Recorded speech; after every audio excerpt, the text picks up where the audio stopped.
Hello everyone, welcome to my page. আশা করি তোমরা সবাই ভালো আছো। তোমাদের আশীর্বাদে আমরাও মোটামুটি ভালোই আছি।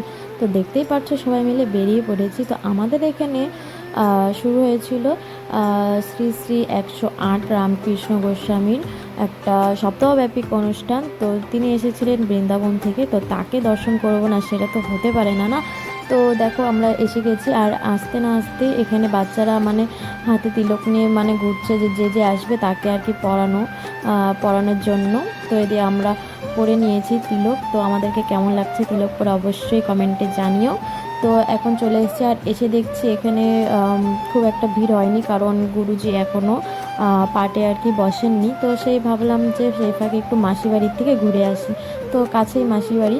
তো তারপরে হাঁটতে হাঁটতে দেখলাম যে এখানে দিদা বসে আছে। তো দিদার সাথে একটু কথা বলে নিলাম।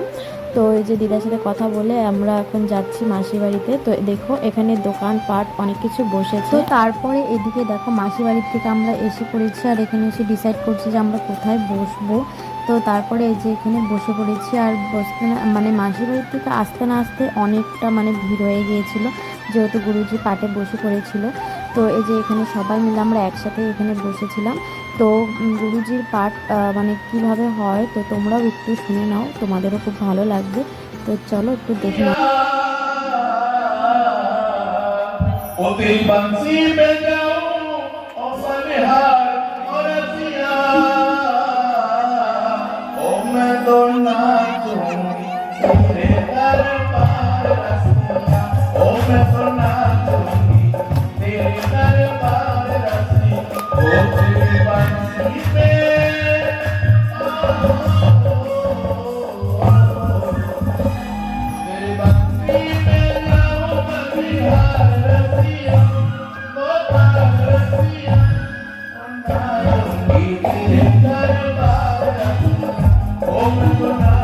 তো কেমন লাগলো তোমাদের গুরুজি এই লীলা কীর্তন শুনতে?